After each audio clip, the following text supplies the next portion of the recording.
Guten Abend. Hello, Michael.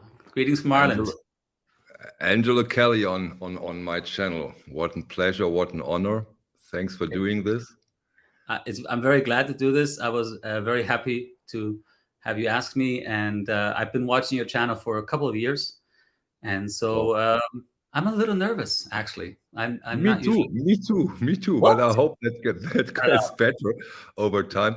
Yeah, You're Mike 45. You're the coolest guy in these of two course. worlds. Yeah, we want to talk about your journey, which is of course quite amazing. Here in Germany and all over Europe, you had numerous number one hits with your Kelly family. You sold, I don't know how many, I've heard 25 to 30 million records. Yeah, somewhere And there. Yeah. and I'm so happy that we, for the very first time, now have the perspective of a musician here on the channel. Yeah. We have the greatest record producers here. We have the greatest mastering engineers here. But I can imagine that the perspective of a musician is a different one. And we talked a bit before, and you now will take us on a journey starting in the late 80s. A little pressure. Starting in the late 80s Okay. until now, and the transition from analog to digital, and now your personal journey, amazing journey, what you have told me so far, back into all analog. Yes. But maybe we start really with the little Angelo Kelly and his first steps into making music, recording records. Sure. Well, I don't think people around the world who maybe don't know me don't have to necessarily, check out my whole history. But basically, I grew up as the youngest of a singing family who, for many years, were street buskers. So we played around the world in the streets. And I'm Irish, but I was born in Spain. So it's a long, crazy story. And I, as the youngest in this musical family, I basically grew up sleeping as a baby on the stage. Okay. And if they brought me back to the backstage, I would wake up because I didn't hear my brothers and sisters anymore. And and then I was in studios from the age of a baby, basically infant. Mhm. And I started singing when I was like 2.5, 3 years old. Wow. So in the middle of the 80s, I was experiencing recording studios, Mhm. and I was always very, very interested in spending time in a recording studio. There are artists, there are musicians, there are people who like to be on stage but not in studios, and the other way around. Okay. I love both, but I Mhm. could spend my life just in a music studio. I just love Okay. that whole creation process. And so, yeah, until the middle of the 90s, I experienced that whole making music, recording music, bringing it out, all in a more analog world, on tape Wow. machines and analog mixing desks, and no auto tune, no editing like crazy. So I was I was able to see that end of that period, and then go through the whole transition. And on the other side, I'm a huge record collector, and I listen to a lot of music. See it And in your background. well, yeah, but I've always been, and I just absolutely love analog records. So all of that kind of has to do with each other. Yeah. Yeah. But a little step back. When the recording studios, has it always been the same? You had your when you did a new record, you go to the studio all set up, or has there been different studios where you did your record Many produce? many different studios. So my first experience in studios was in France, because we were living Hmm. in France and performing there. And then later on, it would have been in Holland, and then in Germany, and then maybe in Ireland. So I've had the pleasure of working in studios all around the world, basically. Whether it's real world studios, or whether it's Galaxy Studio in Belgium, which was the top of the top at that time, end of the 90s. Why? So What makes it so special? Why was that the top of the top? The equipment they had, or? at the time they were at the forefront, especially in digital, and they were doing a lot of surround stuff. They had Ronald Prent, which is like a legendary engineer who worked with police and all kinds of people, and then became this legend in mixing. So but the beginning of the 2000s, I mean, we're jumping back and forth, but the beginning of 2000s, most of big recording studios just didn't survive. So I also saw a lot of studios just stop to exist that just 3 years, 5 years, 10 years before I had worked in a lot. And so it just got bigger and bigger and bigger, as also the 90s were the peak of CD sales. And then when, MP3 downloading started in the beginning of the 2000s, everything just collapsed. And also the fact that people were starting to record albums at home with computers, and that was much cheaper. Okay. So that changed the whole, recording process as well. Yeah. This lo-fi movement, in a way, right? You sit at your home, you sit at your own computer, but yeah, this transition from the analog phase into the digital phase, which years are we talking about, and how did you feel? How was it for you as a young boy and at that time, but also a musician? How was it? Well, I would separate it in a few different categories. So like there's the switch from not working with a tape machine anymore. And if you're working with a tape machine, like from the end of the 80s, the very big studios, the very like pop production studios, they had tape machines that were digital tape machines. So they had 48 track Sony, but those were very expensive machines. And basically there were also engineers and producers and bands that were so used to the analog tape and that process that they didn't switch. They didn't go over to the newest, shit out there, basically.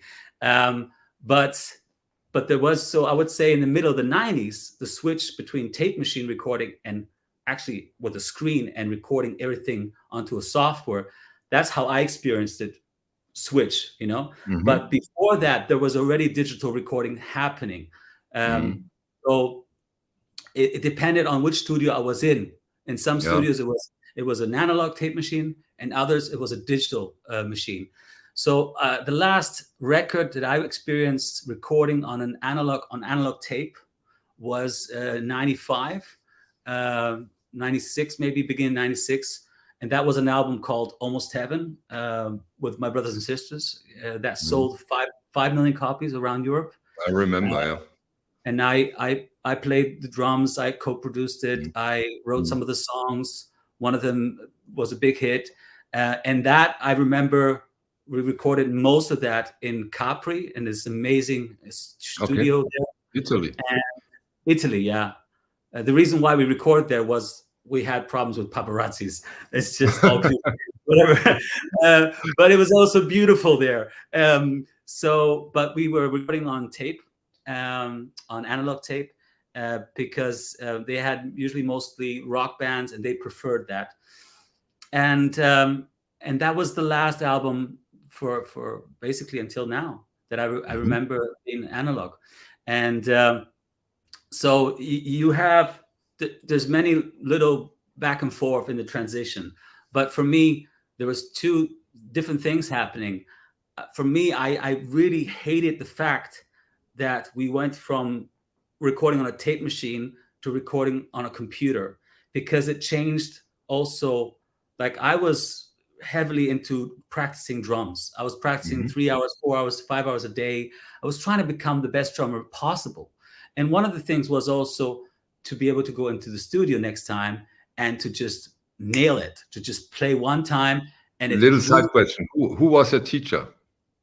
Well, I had a few, but I ultimately, when I was 14, I was fortunate enough to have Billy Cobham as my teacher for Nice. 5-6 years, and we would meet up every couple months for a couple days, and mostly he would come to us, and that was and so he's been a mentor until today. He's amazing, taught me a lot, not just about music but about life. Sorry for the interruption, but yeah, okay. Fine, Sorry about that. Thanks for dropping that in. Yeah, because No, I think that's amazing. Come on. it is amazing. It is amazing, and I could tell you so much of, like, okay, we're wandering off, but just one story about Billy Cobham, because our first lesson, I'm 14 years old, and we have 2 drum sets set up, and so he's not standing next to me telling me what to do. It's 2 drum sets, and it's talking through the instrument, and that's a very big difference from most teachers. And so we have everything set up. I'm very nervous. First time I'm going to have lessons from him. And he says, okay, Angelo, I want you to now play a short drum solo. And I'm already like freaking out because I never played a drum solo in my life. And I want you, with this drum solo, I want you to tell me where you're coming from, where you are now in life, and where you're going. Mm-hmm. And I didn't understand what he was telling me. I was 14. Small task. Yes. But so I played something. Mm-hmm. And years later, I've more and more understood what he meant. And that is, whatever you do, whatever you play, whatever you sing, you're always telling your story. I mean, if you're trying to do something, you're struggling with it, you're telling the other person where you want to go with that. And if I was playing a Latin beat and it sounded kind of okay or right, then maybe I was kind of showing my Spanish influence of being born there and Spanish music being a part of our family in the beginning. So there's always it's language, really. That's what it is. And so it's the moment that you realize that it's language that you then can consciously do it and try to also reflect, is this what I want to tell? Is this where I want to go? But we're drifting off. We go back to the. Let's go back to the. I think we have been at the Capri studio machine, and then exactly. So we're not actually talking about sound right now, but that is for me today a very important point. But at that time, going from a tape machine to recording computer, it meant that there were new possibilities, because as a band or as an artist or as a producer, music producer, you were limited with the tape machine of how much you could edit. You couldn't edit the drums, like chop it all up and put it perfectly on the click track. You couldn't auto-tune all the voices. You could with a tape machine, you were limited. So there was much more performance, actual, you have to deliver, you have to play it. Yep. And you have to be able to pull it off, really. And with the tape machine, there was much more of recording together all at once. That was the band, the whole band. You mean the whole band, everything, and not everything being separately recorded. There were, of course, there were pop productions. There were things. There were albums that did that, but today it's only that. Today there's almost no album that gets released where everybody played at the same time. So and everything is edited and auto-tuned and compressed and a million other things. But switching from the tape machine to the computer, all of a sudden, it wasn't just a recording device; it was also an editing device that nobody had before. And so it's like, just because you can do it doesn't mean you have to do it. Well, everybody did, and everybody started chopping everything up. And so I was practicing for a couple of years trying to become a good drummer. And now I thought I was good enough, but what was recorded all of a sudden was being chopped to pieces. Yeah. And the album previously, it was 1-to-1. And that's so a real culture shock. It sounds like you suddenly are in the studio and it's a completely different world all of a sudden, in a way. It's a completely different environment. The other thing, which is also like what became normal, and I only really realized that aspect recording this album now all analog, because I had no computer on the whole time, not in the recording, not in the mixing, not in the mastering. So you're never looking at a screen. You're never looking at the music. You're only listening to it. So your ears are much more fine-tuned, and the whole process is about hearing and looking at each other as musicians and performing. So that's another thing, that when it went into recording with a computer, everything is about looking at the screen, looking at the tracks, looking at, are they on time? Is it in tune? All that stuff. It's a complete different environment for sure. Yeah. So that's for me. 97, we start recording an album, and I was 15, and I was all day in studio because I was also co-producing, but two of my older brothers and sisters were mainly in charge, and then the rest would come and go depending on what was recorded or not. But when you're producing, you're not always recording. Sometimes you're working on the mix, sometimes you're working on arrangement, sometimes you're doing all kinds of stuff. And they decide to go all digital, and there's people around, and there's pressure. We sold. Who is they, Angelo? Who is they?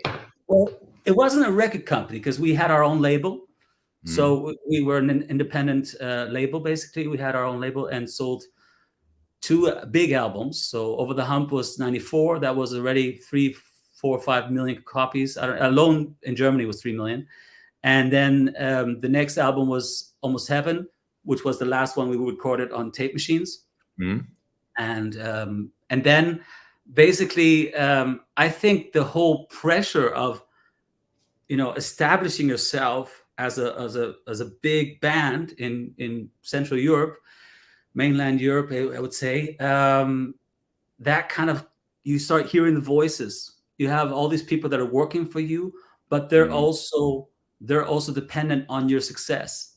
And then also the studio we were working in, Studio N, was in Cologne. It was a big studio. They closed down a few years later. But for instance, the boss of that studio, he was always buying the newest stuff, the newest shit, basically. And he was telling us how we have to go digital, like Trevor Horn and all that other stuff. Everybody was doing it. And not why, but not because it was good or it sounded better. It sounded like shit. I mean, the digital sound in the beginning on computer, if you had listened to MP3s from the beginning of the 2000s. Napster. And listen to a cymbal. It goes like, it's horrific, right? I agree. But the way record companies and artists and producers were catched with it was not just it's the newest, it's the thing to do, and it wasn't the sound either, because the sound was terrible. It was the possibility of editing everything. That was the main one, and that was the main one that really hurt me, that I really hated and had an allergic reaction to, basically. But I had to go through it somewhat.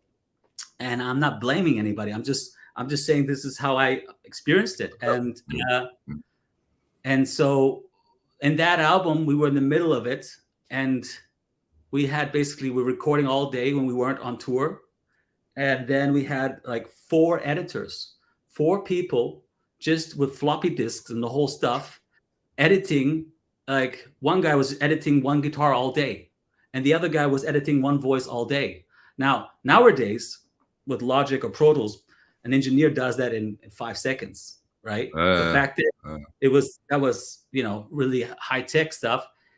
And the 2 albums before were huge sellers, and every album after that dropped down drastically. We sold much less. So interesting. Maybe it has really an impact on an artist. In both directions. Maybe for some artists, this is the perfect way of doing it. Sure. Maybe for other artists, this is a nightmare, and it's difficult I to think adapt. let's keep the ethical side out of it, right? I definitely have an opinion about that, but it is a tool and it is an instrument. If you want to use a computer for all the abilities it has, and you want to be able to edit everything and make it really, that can be art for sure, and it often is. But I think most people, most artists and bands got into that because it was basically, you know, look at that song that's out now. It sounds so perfect. We have to do that too. And not why? And does it touch me? And is it something that is actually will live long term? In 30 years from now, will people listen to that? But there you go. You know, it's it happens. I think it spread like wildfire. And then the fact that also, so just to stick with that album, there was a moment where I was in Studio N, sitting on like a little step there, at 15 years old, and just crying. Because for me, the process of making music was very personal and very emotional, and I was crying. And two of my older brothers and sisters, who were the main producers, were saying, "What's wrong? What are you doing, Angelo?" And I said, "Why are we doing this? Why are we recording this album all digital and on a computer? Why are we not doing it like the last albums on a tape machine? Why are we not just playing the music and recording it and mixing it, and that's it? Like we do live. We fill stadiums." Yeah? And back then there was no tapes, no backing tracks like all the pop bands nowadays. Back then, every band played the way they were able to play. You know what comes to mind when I now hear you? Although And it was the was a way. Yeah. Okay. The answer that I heard was because everybody's doing it. Yeah. There you go. I think that's called mainstream, right? It's fucked up, really. Sorry to say that, but that's that's how you know. Although it was a side question, but I just remember what your drum teacher told you. This telling of a story. Of course, when you do editing and only little snippets, it's quite difficult to tell a story with an instrument. But that's also a story. That's also a story. When you know, when Britney Spears brings out an album, she's also for somebody who really looks, she's also telling me that she's in a bubble, you know, that she's in a or maybe some other pop artist. I don't know if she's the right example right now, but so everything completely edited to death is also a story. It's just not, for me, it's not a very interesting story, you know. Yeah, but you have to have had to live a quite long time with this digital producing of records, right? So for, let's say, about another 3, 4, 5 years, that became normal. And I started just accepting it. I started just accepting the fact that there was a recording process, and it was more about, you know, being up to date on the highest standard of what people do. And then there was at least live, I could show my development, you know? And I started to do side projects, play with other musicians, with jazz musicians, started to give workshops as a drummer. So I had enough other motivation goals and things. And then the middle 2000s, I start working on my own projects, start recording my own albums. And at that time, most of the big studios were all basically closed down. And basically, you didn't have really any studios that offered the possibility of recording on analog. Maybe in the States or in England, different, but like in Germany, and at that time I was living in Germany, there was almost no studios that offered to record on a tape machine. And if you had bought tape machines like 2006, 2010, you would have gotten them for free. And now you can sell them for a good, you know, good amount, basically. Plus there was a time Connie Plank's studio was gone at that time, right? Well, I was able to record an album with my brothers and sisters there in 2003, I believe. Okay. Yeah, I think 2003. We spent a few months there. Was amazing working there. They had the tape machine, and the back room, but it was all digital. But at least that was an album where we were basically recording a lot, just using it as a tape machine. We didn't edit very much. So at least I was old enough to influence that and say, hey, let's go back to actually performing and playing. Yeah, so there's very little edits on that one. But the point is, like, that studio closed down just shortly after, because I don't think they couldn't hold it together anymore, really. You know, they couldn't compete, or yeah. But basically, with my first solo albums, I didn't have the budget. I was down to playing in clubs. So I went from the middle of the 90s, end of the 90s, playing in stadiums with my brothers and sisters, to 2006, my first solo tour, playing in a club like in Hamburg, in Logo, which is like 300 people, you know, and try to cover the cost for a band and a nightliner and shit like that. So I had to start from scratch.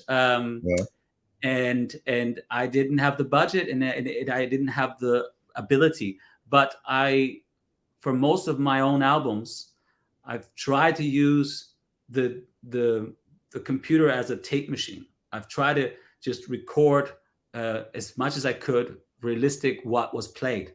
Now, you can try, but the fact that you can just make 2 clicks and 2 clicks there, and you get tempted, and your engineer and your people, and then you jump in here, and you it happens, and so you do more than necessary. So in the last 10 years, I've made albums that have been recorded digitally, and they've had edits, and they've been recorded separately, but to the extent of what the mainstream does, I would say it was very, very little. But that was because I remember using a tape machine. So I always try to use the computer as a tape machine, but that's ridiculous. It's not a tape machine, and it doesn't get used that way, you know? So is it okay with you when we put in a question from the gallery? Yeah, sure. Okay, we have one question from Liam Molyneux, because it's when you say, oh, I had to cover the band, it was not easy. Yeah, personal question. You sold millions of records, but what's with the money that has been earned with those? Well, in the 90s, I was a kid, and we had a huge company, and we had this huge apparatus coming from street musicians in the 80s, beginning of the 90s. It all got too big, and by the time I was about 18, 19, all the money was gone, and we had debt. We had debt to pay off for. Yeah, so it went from one extreme to the other extreme. But that's fine. I don't have any grudges or anything, and it gave me the possibility of having to really work as a young man to feed my family. My wife and I, we have 5 kids. I became a father when I was 19. So you have to bring in some money and pay the bills. And I would teach drums every week, and I would play gigs, do all kinds of stuff. So that was a humbling and a very good experience.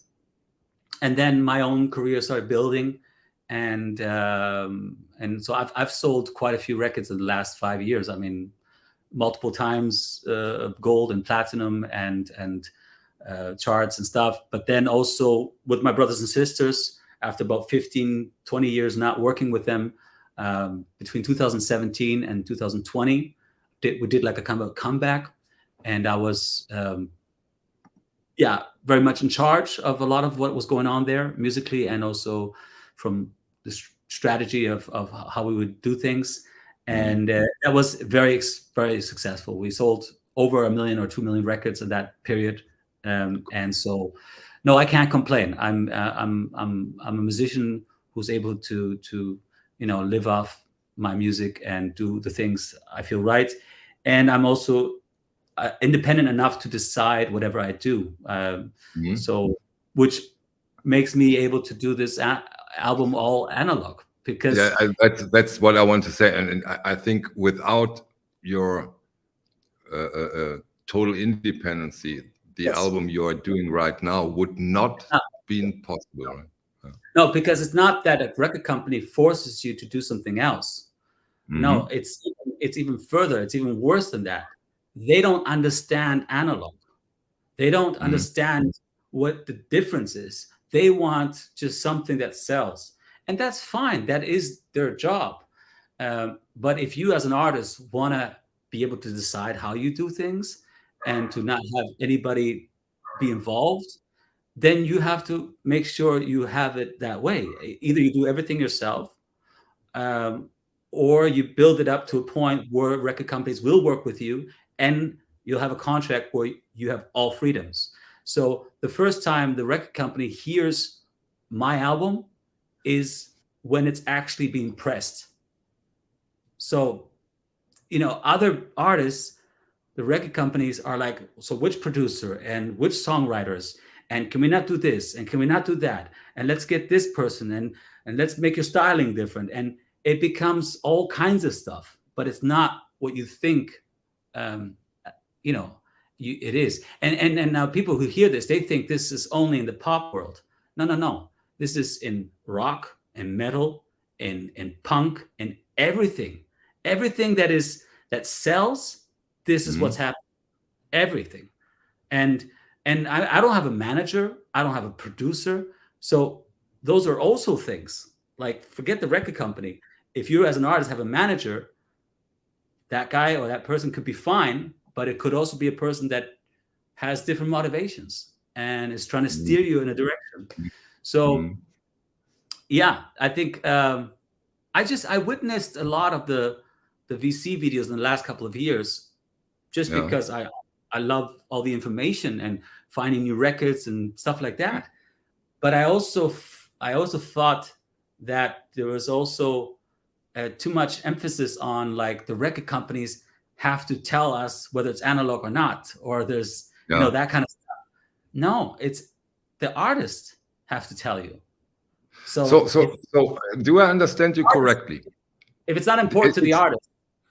So the artist has to be the one who says, go me away with your digital. I want to do it analog, and they will do it. That's interesting. They might not do it, but the artist then still do it. I mean, why do you have to spend 3 months in a studio? Why can't you spend 3 months rehearsing, practicing the songs, and going into a studio for 3 days and recording it on tape? I mean, albums can be expensive, but they don't have to be expensive. So I think artists have to start caring about that aspect. And also artists have to be willing to reveal what they do in studio when it's just one take. So they have to be willing to just put the tape on, play the song, and mix it well, and say, hey, and that's it. And there's so much pressure, and there's so much, like, it has to be all perfect. And I think there's people out there who, especially people who buy vinyl, it's a reaction to music becoming so computerized and so sterile that people are longing for something different. And so I think if artists realize that, they might be motivated to say, okay, so I don't have to go, I can maybe just play some music, record it, and release it. It doesn't have to be chopped up in pieces. It doesn't have to be auto-tuned. It doesn't have to be, just made to something that is really not human anymore. Yeah. Just one thing for the gallery, for the viewers. I've signed a lot of your questions. Later on, Angelo goes into those questions. I just don't want to cut the flow with too many questions. So at the end, we will go into a lot of your questions. I marked them. So excuse me. So, but when you decided now with Grace, the new album, I do it all analog. I want to do it that way. It wasn't that, okay, Angelo, here is your studio, start, right? It was quite a journey, wasn't it? Well, it was definitely, and it was, for instance, it happened actually it happened by me being a fan of listening to music, and by in the last 3 or 4 years listening again more and more to vinyl. I always collected vinyl, but I traveled a lot, and I didn't always have a setup. And I sometimes my records would be stored, and sometimes I would have them, and it was always very different. But in the last 4, 5, 6 years, I've been able to have a nice setup and listen and collect. And so the fan in me that listens to vinyl records and prefers older records, prefers analog records, it started being a conflict with how I was recording my albums. And I wasn't happy with that. And so about a year and a half ago, no, beginning of last year, the beginning of last year, so 1 year exact ago, I knew I was going to start working on an album in the following months. And I realized I can't do this anymore. And so I had a moment where I just said, I cannot record one more album with the computer and digital. I can't do it anymore.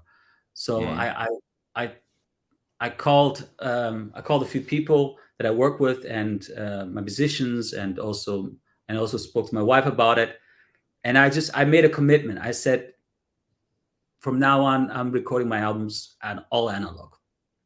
And I didn't know exactly what that meant. I knew it was going to be a huge hassle and a complete change, and would make things very, at first, complicated. But that's what I did. And then the next step was, okay, so how do I do this? But first, as a person, as a musician, as a fan of music, I made that decision. And when you make that decision and you live with it, then you're fine, and then you just dive in, and that's what I've done. So basically, it started. You can't work in the exact same studios anymore. You can't work partly at home, record some vocals at home. You see, because digital productions are also like, sometimes you think you're finished, but then you realize, oh, we're still missing a harmony. Okay, you know what? Let's just record something here and then send it over. And then the guy's still mixing, puts it in, sends it back to you. All of that is out the window. When you're recording, you're mixing, you're always there as an artist. You can't get your mixes back and forth, So anyway, I started searching for studios that actually record with analog, and there aren't many, at least not here around here. And so you look for a studio that has a tape machine, that has an analog desk, because most studios nowadays are just a laptop and some speakers and maybe some outboard gear, but it's all software. And so you need a real studio with a real mixing desk, and a mixing desk so the studio I record this album is in Cologne, called Renaissance Studio. And Torsten, I know Torsten since the 90s, actually. Back in Studio N, he was an engineer there. So he's seen it all. And he has his own studio since about 20 years. And he just loves everything like it used to be. And so, yeah, he's a great guy, great engineer. And so he's got an SSL, end of the 80s, beginning of the 90s, huge mixing desk, of 4000 series or 4G maybe. And it's a full analog desk, top, great, fantastic desk. Has some automation on the faders if you want, but that doesn't influence the sound whatsoever. That's just levels, basically. So it's a full analog desk. He has a lot of outboard gear. He has, even in his studio where we recorded, if you see on the cover, there are some like movable walls. They're around Klaus, our bassist. And those walls were originally from the Connie Blanc studio, by the way. So Connie built them himself in the 70s. So why is Connie Blanc so important to us? Maybe not everybody. Well, because you're a huge krautrock fan. He is Neu, he is Can, he is Ultravox, he is Deutsch-Amerikanische Freundschaft, he is the Yeah. greatest of all time. Well, he's definitely up there, and for German pop and rock and music history, wow, you know. But anyway, so so you need to first find a studio like that, and I had worked there before sometimes, so I knew the studio, and but Thorsten, this was the first analog production as an album that he's done in many, many years. Because if the tape machine would be used once or twice a year, it was to record on tape drums and then put them onto a computer to get the so-called like fat tape sound. Now that's another thing. You have people working, making an album using tape to ultimately then do most of the work on a computer. It is so ridiculous. It is so, they're like this, right? This close of actually doing it right, and then they don't, you know? But you can't edit. Reminds me of something called Liechtenstein tapes, but that's another story. We weren't going to talk about that. Not all analog. But they're trying. I think they're trying. At least they're trying, yeah. But they're not there yet. Just leave it the way it is. Play it on tape. Do it once. Put it out. Go for it, man. You play live in front of 100,000 people. Whatever. Okay, we drifted off. Sorry. No problem. Yeah. So finding the studio that we could actually do that. Another thing is, you know, I have the tapes here. So these are there they are. These are the recordings, basically. There's 5 songs on this one here, and but don't go, Angelo, don't go Beatles on us and never put them out again, please. I'm not that important. Anyway, so this is 24 track, 2-inch tape, analog tape, and you know, just like, I don't know, about maybe 10 years ago, there was a time at least where there was no analog tape being even produced. So even if you had a tape machine, if you wanted to use it, you had to buy secondhand somewhere an unused tape. So that's the other thing. There was a low point. And it's only because people have started to get more and more into it, or whatever, you know, they want to go into the old machines or whatever. Anyway, so yeah, that was the studio I picked to do it. We were there for 4 days. We recorded 3 songs roughly a day. We were all set up like you see on the cover of the picture, all together in a circle, all one room. Every song on the album is a one take. Like the song that is out now, there's one song that we brought out already on Raglan Road. That was the first take.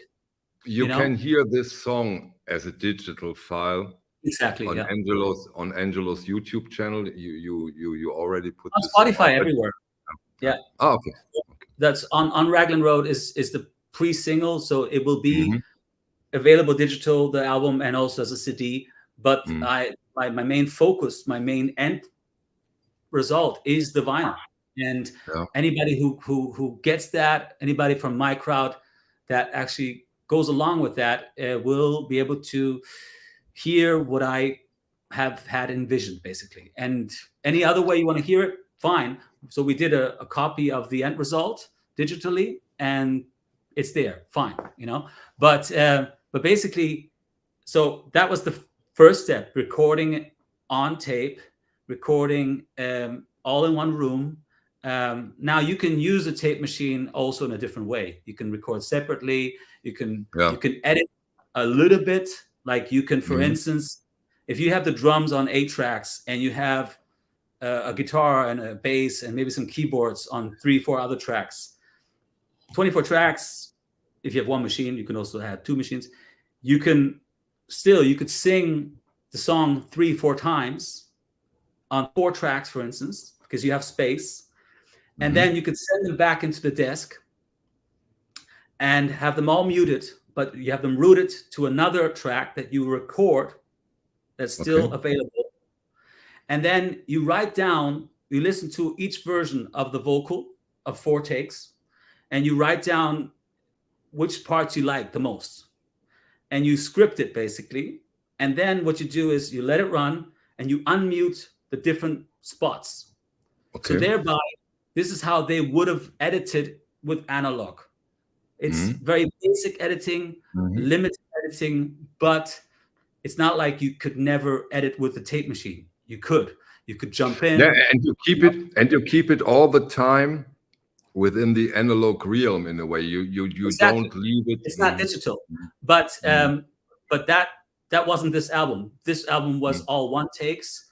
There wasn't one edit. There wasn't one nothing. You know, but I'm not saying that that's what you have to do. It could be for a different project that maybe it is better to record separately and whatever. It's all fine, you know. But yeah, but even an album on analog that is edited is just minute, is so little in comparison to what we hear nowadays. What we hear nowadays is like there's more edits on one of the tracks than an analog album in the past. The whole you know, everything, you know. So yeah, anyway, I drifted off, but that's the first step. And then the next step is the mixing. So you need, of course, a studio where you have a 24 track or a tape machine that you can then mix through an analog desk with outboard gear that is also good, because nowadays it's all in the computer, all the softwares, whether it's, you know, a hall, a delay, or EQs. So you're doing everything like they used to, and you're sending your end result onto a 2-track stereo. These guys here. So that's your 1/2 inch, and this is. I'll make you big for a second. Okay. So this is one of the guys. This is one of the boys, basically. Yeah. And that's your mix. That's not the master. So that's the second step. So you record on a 24 track, in this case. Yeah. Then you mix it, means that you return those tracks into the desk and you're making the levels. So on this album, there was 7 microphones on. My vocal, guitar, like a double microphone, then fiddle, flute, sometimes a pipe, but flute, the bass, my other guitarist, and Irish bouzouki. So 7 microphones. And basically, when we mixed, you have the possibility of going up and down in certain spots. But we felt, because it was all one room, we worked out a certain leveling that made sense, and also a panning where, you know, who's right, who's left, and stuff like that. And once we had that right, every song went through like that. There was no real up and down with the faders. Very, very little. In there, if there was a little crack or noise that was really bad, we might just on that track go a bit down, but there was no real automation. Analog anyway, but I'm just saying, also analog, you can be fading, you can be doing bits and pieces. So that's that second step. And then the third step, now if we go back to a Rudy van Gelder Blue Note record, we don't have this.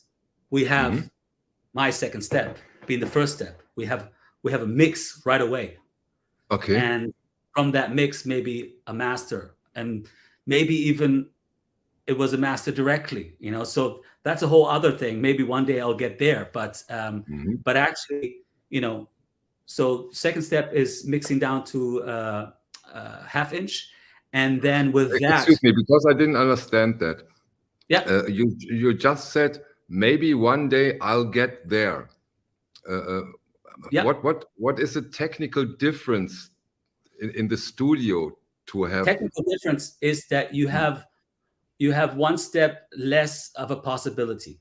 So I reduced myself to many things, in the sense, no editing and many other things, and all on tape. But I did give myself the chance of mixing. So the week after, I was there with Matthias Kraus, my engineer and also musician as well. we both mixed for like 3 or 4 days, about 3 songs a day roughly, and that's leveling and maybe some EQing and deciding how much hall on the voice or not, bits and pieces like that. Nothing too fancy, because it wasn't much really. If it worked, it worked, and that's it. If you have 150 tracks with an orchestra and this and all kinds of stuff, that's different, you know. But if I wanted to record an album straight to this here, straight to a stereo, then whoever is on the desk engineering while I'm recording in the room, that person decides the sound. So, and that's, get it now. That's thanks fine. for the explanation. That was very interesting. But that's, so it's not multi-track anymore. It's whatever comes to the desk goes straight as an end result, and that's the mix. And now the mastering changes somewhat the sound, but it doesn't change the leveling, the panning so much. There's a limited amount of things you can do in the mastering, you know. So mastering gets a huge, especially in VC, mastering is like a huge thing, and it is, yeah. But I think the awareness of engineers in mixing and also in recording is a whole other thing. That is like, a mastering engineer can't do anything if I get it. Yeah. I've heard that before, by the way. Whatever, but that's fine. Yeah.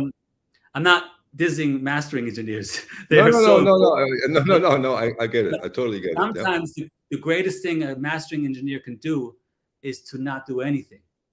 You know, if the recording sounds fantastic, the mix is fantastic, then the mastering engineer just makes sure, you know, it's from the level to the next song, it's proper. Maybe there's a little bit of compression because the dynamic range is maybe too extreme. But a mastering engineer shouldn't feel like the need to have to justify their job on that day. You know, they should have experience to fix things if there's frequencies that are bothering, or to open something up a bit. But a good mastering engineer also, I think, in some days just lets it just go straight through, and then they're doing a great job, you know. So anyway, I take those mix tapes, 4 of them that I have. Go then at a later stage, I went to so this was the next thing that was, so until this step, I knew roughly what it meant, but I had never been in a mastering studio, because when I was a kid, I wasn't involved in the mastering, basically. I mean, I've had the luck of having a mastering session with Bob Ludwig. So I was sitting with him about 20 years ago. So you know him already. Cool. I knew him for a day, but an amazing, way longer than most of us, Angelo. An amazing guy. It was incredible. But I was 20 years old and I had no clue how great he actually was. Right. So, but great guy. But that was the beginning of 2000s, and it was all digital, and he was mastering all digital. Now he's come back to be mastering analog as well. But anyway, so this was the first time that I experienced, as a producer, as an artist, the analog mastering process. That means going to, because there's 2 steps in the whole analog mastering process. There's the mastering and there's the cutting. And those get confused often. And I've confused them in the past too, because I thought, you know, there's a lot of changes that happen when it gets cut. Well, yes and no. It's the most change is when it goes from the 2-track mix that I still did in the studio, and then it goes into a 1/4 inch, and that's how usually it's done most of the time. A 1/4 inch tape, which becomes the master, the album. And some of the things that are done are just very practical. If I have 4 tapes with 10 songs and some multiple versions, like 2 of the songs I have 2 different versions, and on the others there's only 1 version that that's the one we recorded and I liked it, and that's it.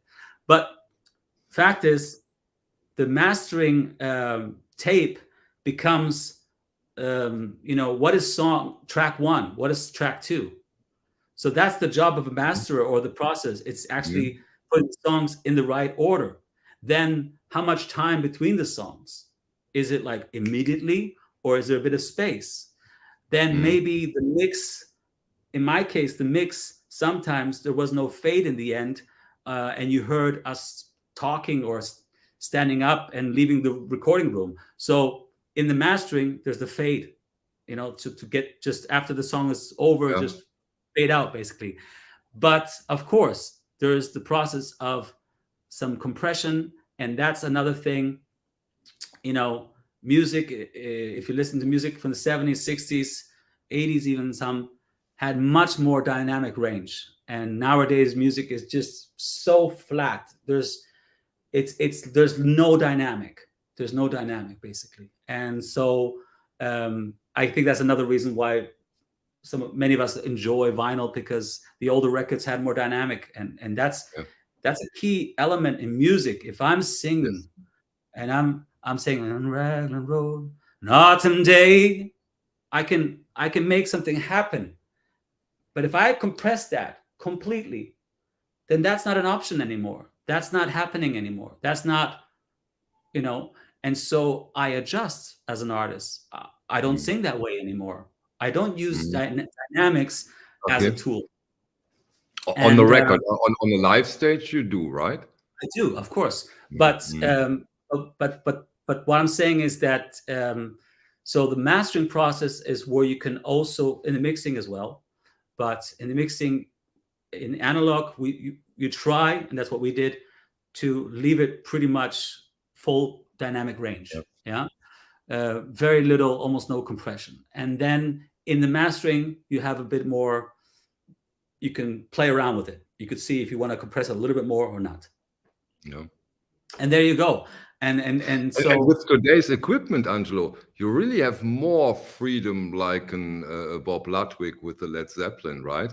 The equipment is quite good nowadays, so you can, especially with the dynamics, you really can go for it, right? It's much more precise. The other thing is also like, so the whole mastering process. Well, I'm jumping now, so I think the story first to be told is okay. Well, just to take that as an example, the whole mastering studio setup has to be all analog, right? That's really important, and not all mastering vinyl studios are. That's, we'll get back to that, which I discovered and was very shocked. But you basically still have like some in Berlin, Emil studios that I ultimately went to. They have like a Studer 1/4 inch tape machine where it's set up with a head and a prehead, and the prehead is not going to the cutter. I think it's the second one. The prehead is sending the signal to a computer to tell the computer what's coming. And then with the computer, they can direct the cutter to allow for more space on the vinyl record and less. So if more space is needed because there's more bass, or I'm getting into territory that I don't fully understand. But, go in. Us VC people love this stuff. Trust me. Well, this is one thing, and there are videos out there that explain it better. So with some mastering studios for analog and for cutting vinyl, they have this so that they can use modern technology to tell the machines that are mechanical and that are not digital to give it, a different to adjust it basically. So in the old days, you had to give it a certain rough setup, and then you would run the album through. So nowadays, you can use that as but it's not interfering in the sound. It's not. It still doesn't leave the analog chain. It's just of course. You also can make an analog record and have an iWatch on you. It's still analog. It's like a mixing desk that I was talking about, an SSL mixing desk, where going in from the XLR coming inside, and the whole the amp, the EQs, everything that is there, it's all analog. There's no digital whatever. But the faders that are making it, louder or less loud from your monitoring or what your result you want to be, those faders mechanically can be directed by a computer. So that's like moving faders, but that's not part of sound. It's not going through that. It's not being dissected and then reproduced digitally again. And it doesn't limit the bandwidth of the production or not at you all. lose Not at information. all. It's just replacing your finger from doing it, and you can basically you can write the different faders so that in this part that goes up a little bit more and then it pulls back a bit, whatever. Yeah. But so to go back to basically, I knew what it meant until mixing analog, and then the whole mastering analog. If it was in the States, I would have tried to go to Kevin Gray or to go to Bernie Gruntman, definitely right away. Don't forget Ryan K. Smith; he's great too. I of love course, him. I'm sorry. And No, just there's many others. But of course, I also just because I'm a fan, and you want. I can imagine. I promise you, if I do a record one day, it will be Kevin Gray. But I was looking, what's around here, and I looked in Germany, for instance, and a good friend of mine who's a quite well-known artist, amazing artist, and records everything analog at home, and mixes it all analog, but he doesn't communicate it. He doesn't tell people about it. He doesn't do it. He just does it because he wants to do it, and that's great. But I asked him because I thought, well, he must know. I asked him, where can I master analog? Where do you do it? And then he gave me a number of the company he does it, and he says, go check them out. And then I spoke to them, and I digged, and I asked, well, how is your chain? Is there anything digital involved? And I just kept on asking, and then they said to me, well, it's not fully analog. They basically send it into a computer, and they do the mastering there, and then they send it onto the cutting. And I just couldn't believe it. And so I had to tell my friend who's been making albums, and he believed that they came out fully analog. They're still great albums, and they're still recorded and mixed analog. But you go the whole step to and then you send it to be mastered for vinyl, and it's fucking digital in the end. I was so shocked. And you know what? I would say 80 or 90%, maybe more, of all mastering studios that offer to cut analog, to cut vinyl, it's all digital. And most of them, you can't even send them a tape. They'll only take digital files. But even those who take it, you can send them a tape, even those. And I said, well, can't you do it analog? Well, and they said, well, no, because almost everything we get is basically digital anyway. So our whole chain is set up for that. And if we have to rip everything apart and cables and everything and set it all up just for that, it doesn't make any sense. I was like, well, at least thank you for telling me, and I was going to be there either way. Imagine they didn't tell you, and then you put out and they, oh, wait a second, Angelo, wait. Yeah. Imagine that nightmare. So I what I would say is this whole thing is a process. This whole thing is a process. Vinyl's been going stronger and stronger year by year, and tape machines are getting fixed and getting made partly also. And there are, so much is happening in the right direction, but there's huge growing pains, and there's very few people who actually have the knowledge. That's why somebody like Bernie Gruntman is still mastering, because there's very few younger people who know the whole craft, So I searched and continued to search, and I found Emil Studios in Berlin, and they offer to do completely pure analog, and Sydney Claire Meyer, that's her name.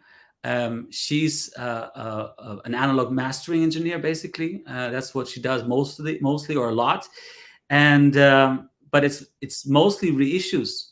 You know, that's the other thing. Like for them, for a new production to come in, was quite unusual. You know, I can imagine. do some productions where it's direct to disc, to they cut it directly. You know, so it's like a DMM.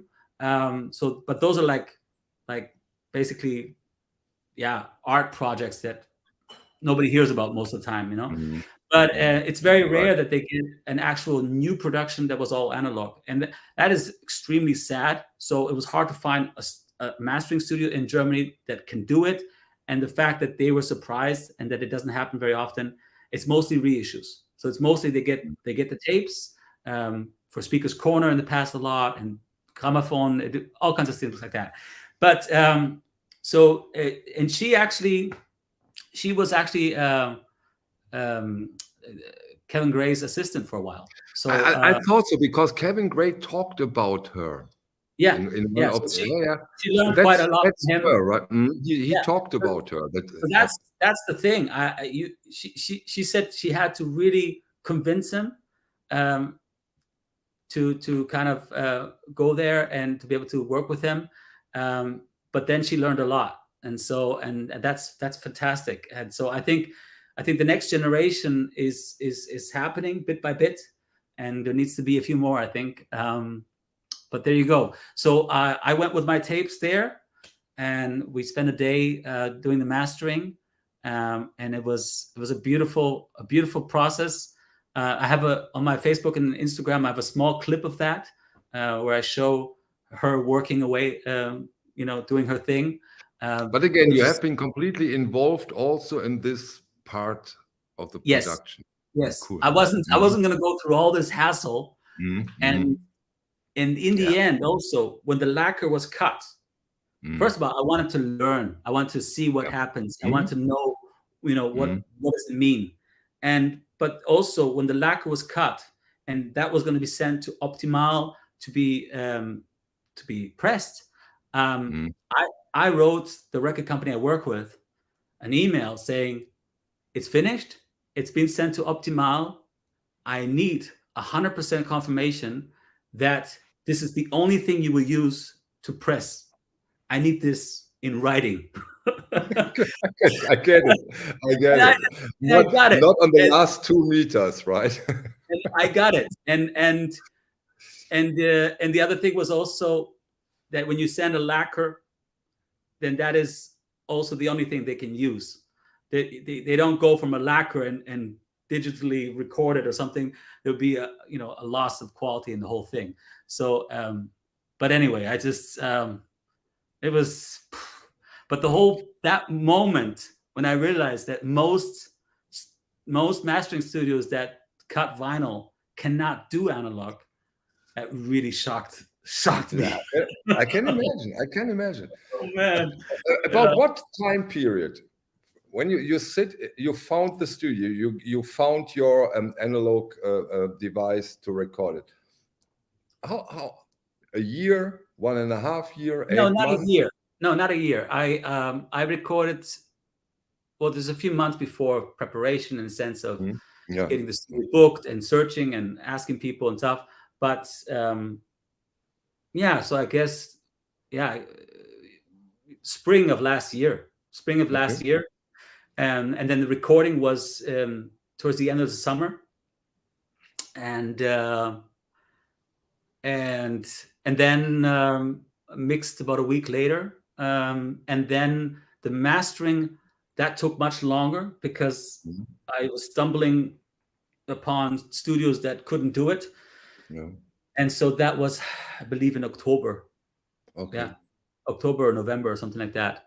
So on the 18th of February. 17th. 17th. Okay. Excuse me. 17th. But Michael, I'm not here to promote my album. I know. But honestly, now that I've heard the first song, now that I know the whole story, of course, I can't wait for this album. Trust me. I You'll can't you'll wait. you'll hate it, but at least it's all I analog. won't. I've Close heard to the four. first song. I liked it. Yeah, exactly, Liam. It's the 17th of February. Yeah. So I'd suggest, if you are fine with it, I've collected a lot of questions, Okay. and maybe we evolve around those questions. Sure. First off, I have to tell you, you raised the quota of women significantly today. And Angelo, you are the best, Melanie Mouse.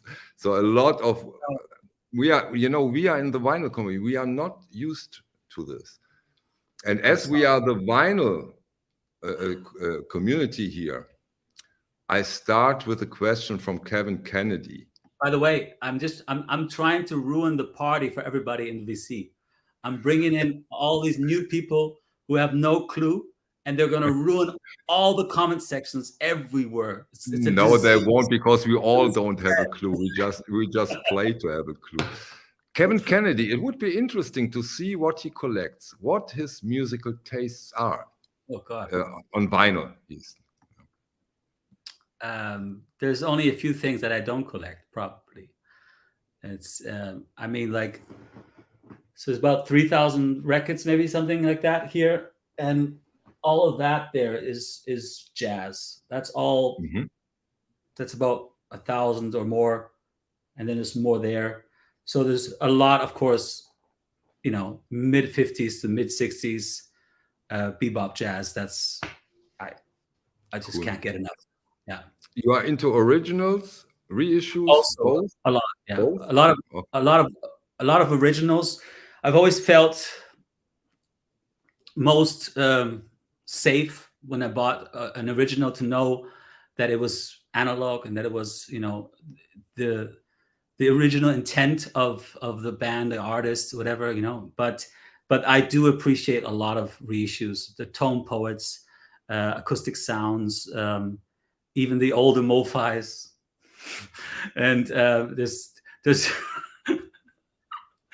anyway, and so there's loads of stuff that I have to buy. Yeah, but there's a lot of rock and pop and African, and I'm not yet. So your taste is also a bit all over the place, like mine. I'm into electronic avant-garde, Yes. Blue Note. Yeah.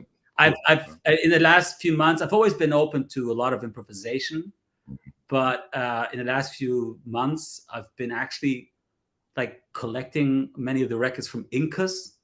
So that was like a label in England, and they did a lot of completely improvised. You call it free jazz, but I always think the name free jazz is terrible, because jazz is free as well. Jazz is full of one of the main ideas, right? But why separate and make this is free and that's not free? But whatever, improvisational jazz is for me, or very improvisational music, without. Yeah, but so yeah, it's all over the place now. Is it extremely expensive to work full AAA? Is there a difference in there the are cost? there are expensive differences, in the sense that this tape costs like 350, 400 euros. And there's only a certain amount of minutes you can record on this. Okay. So for this album, I only needed 2 tapes. So that's fine. But if I was recording a pop album and it was 2 tape machines, 48 tracks, and you were recording the songs multiple times to choose one take, many things like that, then you'd be talking about, like, in the end, all my tapes was like 2,000 euros probably, from the recording tapes, the mix tapes, and then the mastering tapes. So that's not much. But then a hard drive with a couple terabytes that you could record multiple albums on will cost you 200 euros. So it is much higher, but the cost is actually somewhere else. You have to record in a studio. You can't record at home so much. Not everybody has the full setup.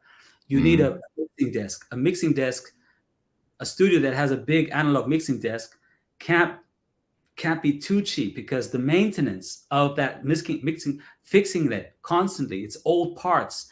Then just an SSL, the electricity per month, just for that one mixing desk, is what people spend for their own home, And so it's many things like that, and all the outboard gear is not software.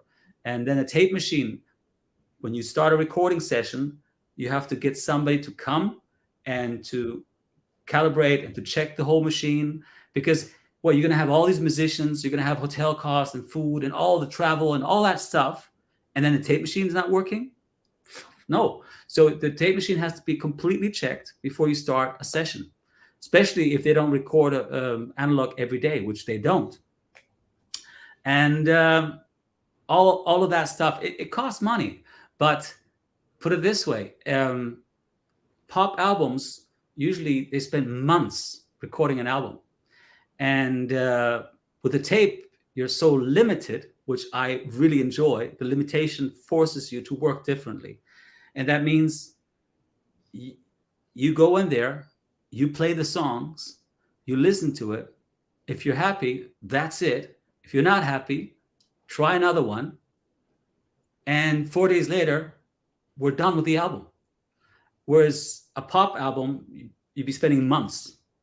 And so in the end, it's not more expensive. It's probably even cheaper, depending what exactly you do.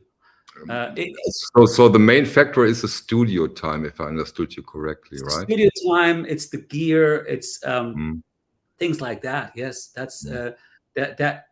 Whereas it has a different process, really. But you can make an analog album for probably 5,000 euros, and you can make it for 500,000 euros. And the same with the digital. Same with the digital, yeah. It's all a matter. I mean, Bob Dylan, his first real big albums and amazing albums, he recorded them in 3 hours, 4 hours. He went in there, he played his songs that he'd been playing in Village, whatever, Vanguard, or whatever, and that's it. And that's what we hear when we hear the times are changing. That wasn't months and months of overthinking and killing it, basically, Yeah. That is an important question, Angelo. Don't underestimate that question. He put a smiley on it, but skip the smiley. We are serious here now. Well, I don't know if I want to say this already. Well, yes, it will. Yes. Good choice. Yes, and you're one of the reasons, but I fully agree. And Angelo, yesterday I bought some originals here in Düsseldorf. There wasn't first pressing of Pink Floyd "Wish You Were Here" German. Yes. We put it out of the non-polylined printed inner. Garbage. Due to the fact that it was 28 years or long inside the that's soul. one thing. But the other thing is also, even if somebody, let's say I put it into a new sleeve, right? But if it was in a paper sleeve and I take it out, I risk actually ripping somewhat of the record. And if that can happen to me, and I'm very aware of what I'm doing, and I'm opening it, and I'm, the whole shebang there. Well, some people, and many people that buy my record and are not audiophiles, they're putting it in, out, in, out, in, out. So for me, that's, what I did was basically, there's a polyline sleeve, and then there's a booklet in as well. And so the booklet has what you might otherwise have had on the printed sleeve, So inner sleeve, I mean. And then the other thing so my decision to go all analog was prior to the whole MoFi scandal. But the whole MoFi scandal actually was, for me, very interesting to watch and to see, what happens. And I realized that actually, if there's an artist like, for instance, Neil Young, records, as far as I know, a lot analog. But I would hope and I would love if he had on the backside or somewhere, it just said exactly how it was recorded, mixed, and mastered. So Mm. yeah, that's what I took for me, that I have on the backside of the vinyl. Mhm. I have, it says all analog recorded, all analog mixed, all analog mastered, and cut straight from the tapes, and no digital processing. That's it, you know? So that's it. And And then we are sure and everybody understands. And no and if somebody, marketing.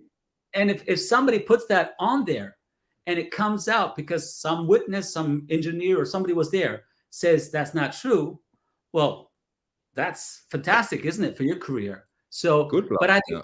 think, but that's, I think, well, I put that on there because I'm not really going to reach the crowd that needs that, but I would wish that to be there. So when I buy a Tony Allen album, um, he did in the last 20 years, 10 years, many records where it would say in the front, all analog production, you know?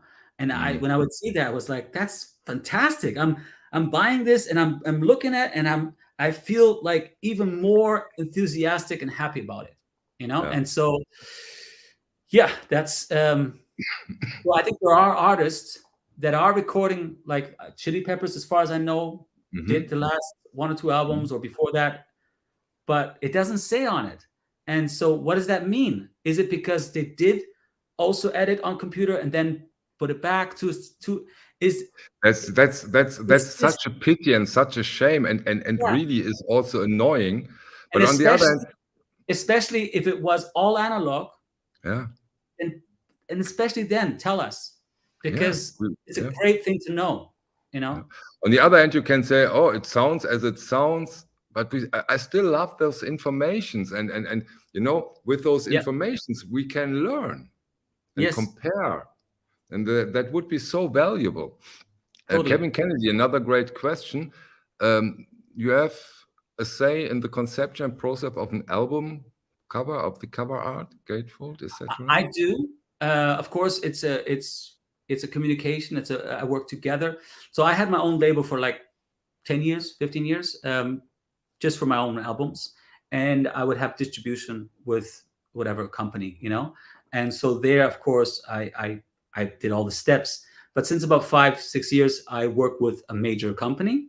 That's Electrola, which is with Universal.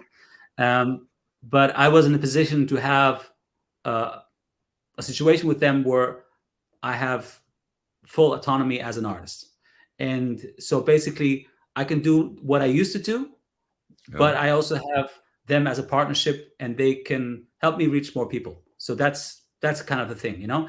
And if I didn't have that, then I wouldn't do that. I would stick to just having my own label, you know? But having your own label means also more work and other things. And in this case, for instance, yes, I decided how I want the whole thing to be. Now, would I have preferred maybe to have pressed the albums in maybe another place?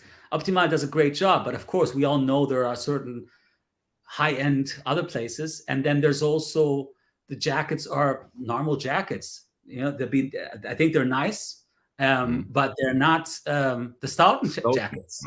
Yeah, but you know, I put myself to a challenge, and that yeah, was all analog, and exactly. And I think this is way more important. I don't want to have too Let's, much on my table at yeah, once. I'm sorry. exactly. Let's take the Stoughton. Let's take I don't want the I don't want Stoughton the record jackets to for the cost like, re-release. I don't want the record to cost 40 euros or something either. You know, it's like Exactly. I don't have an Exactly. audiophile crowd. So yeah, there you go. Yeah. One other question. This is now from me.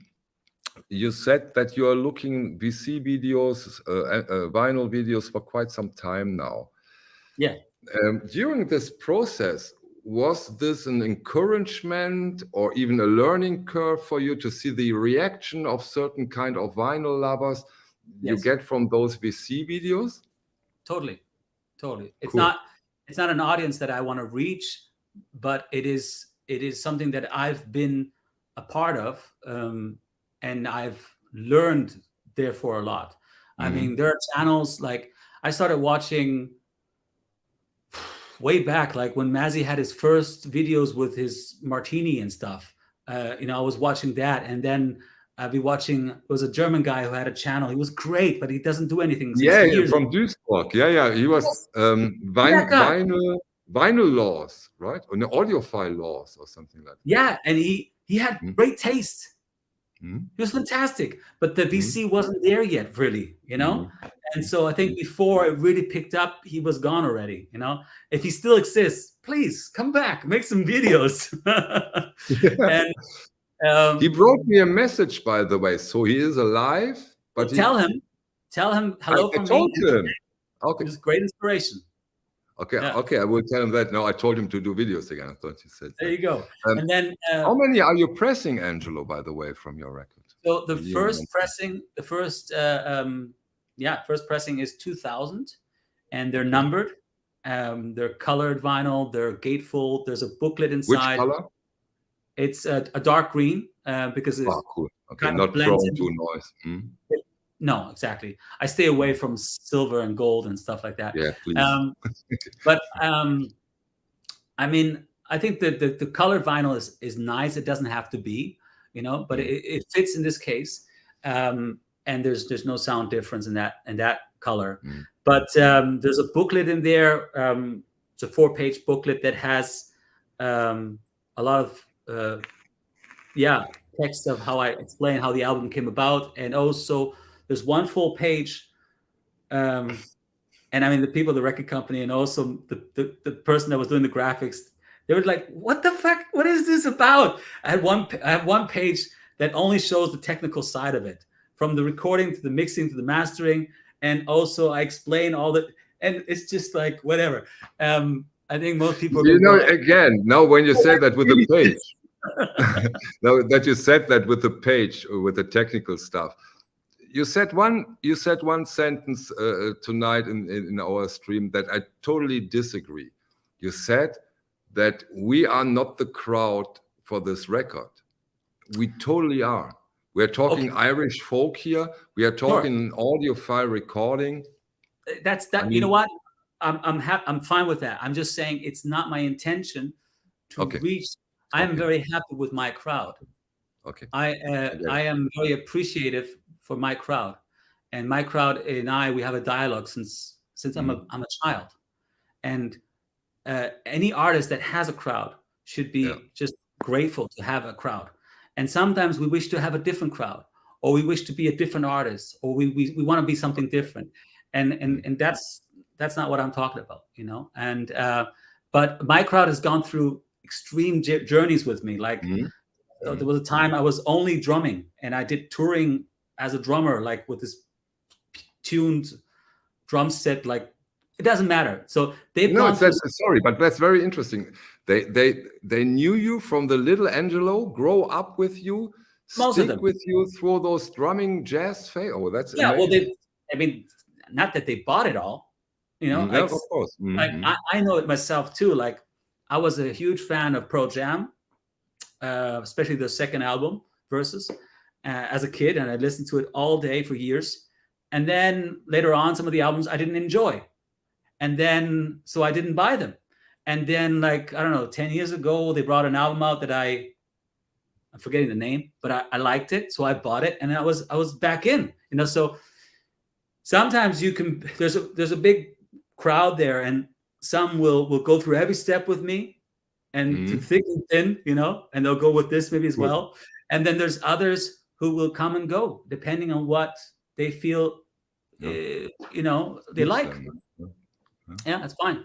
Yeah. Angelo, wow, Michael, this was awesome.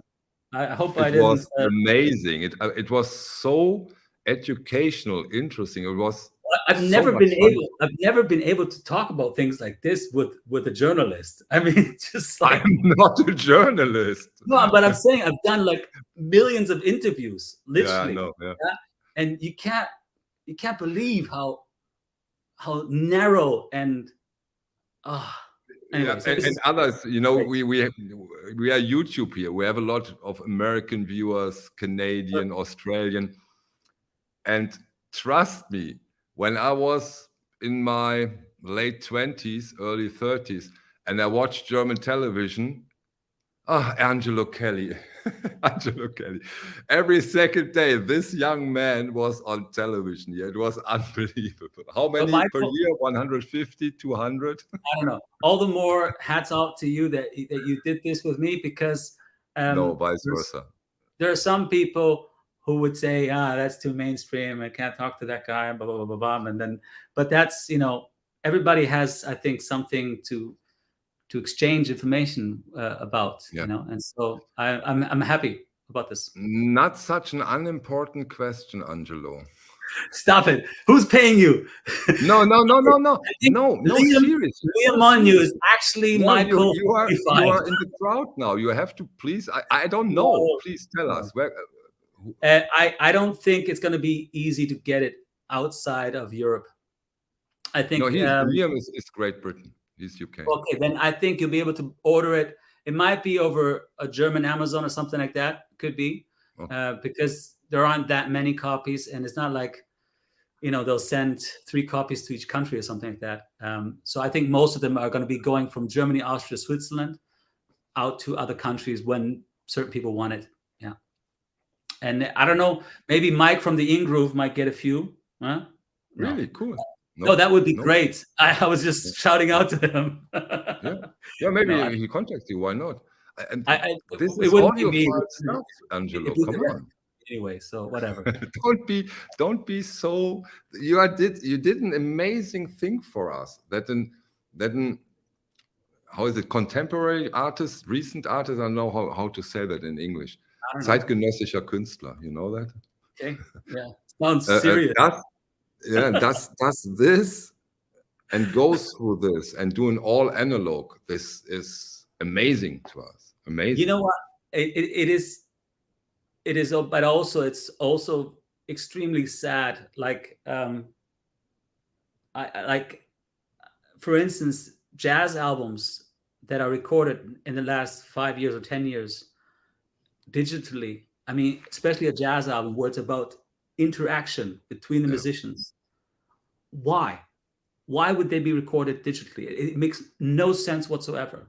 And so actually, do you think they also do this heavy editing with the jazz records? You think so? In when it if it's just bebop jazz, and you hear real interaction between musicians, then they're playing at the same time.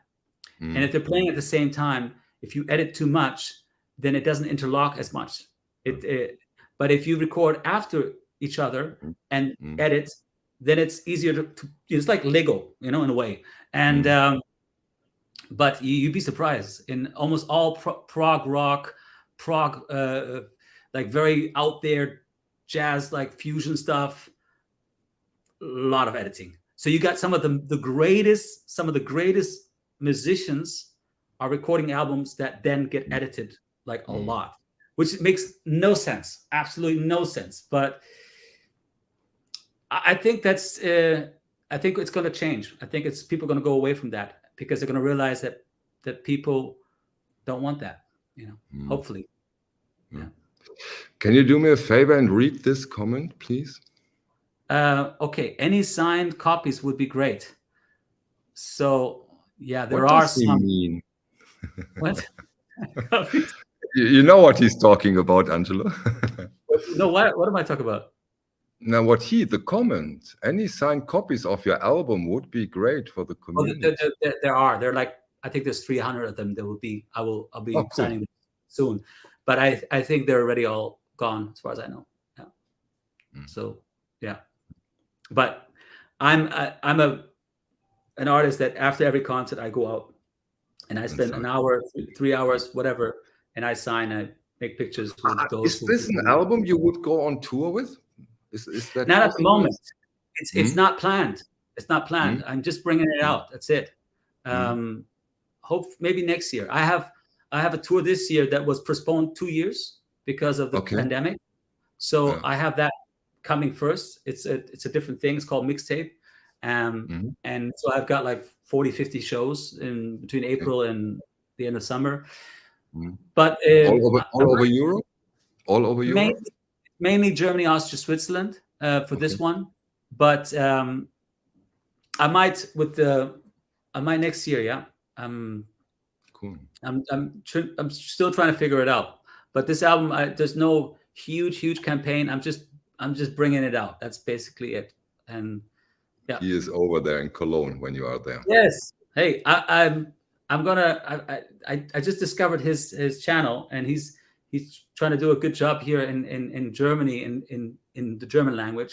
So I'm gonna try to help him out and come by and check the store out. Cool. I'm not sure about you, Michael, but I travel a lot and I tour a lot. So most of my records are from record stores.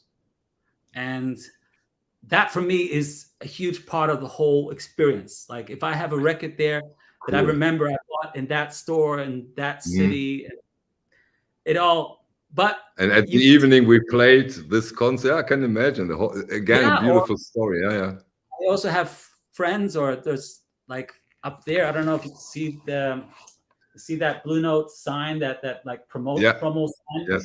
Well, that's from a store in Cologne used to be called Black Diamond, who closed about a half a year ago. He turned 65, and Thomas is his name, and he had the store for about 20 years, and he decided to say, he said, listen, I want to travel and see a bit of the world, and I'm still healthy, and so he closed down, and I used to love going there. I got so much incredible stuff, and if you have a store with a good, a good somebody who knows their stuff about music, then that's a beautiful experience. Yeah, it's invaluable. He gave me that. He signed it in the back, so I remember that store. Anyway, blah blah blah. That's tempting. But maybe I bring an alt beer with me. Okay, Angelo. I think 96 minutes. Oh, geez, really? Wow. Okay. Thank you so much. At least to me, it was unbelievable, cool, and informative and educational. And please, let's do it again. You have so many interesting insights. There's one thing I would definitely, because I've been working with record companies for 30, 40 years.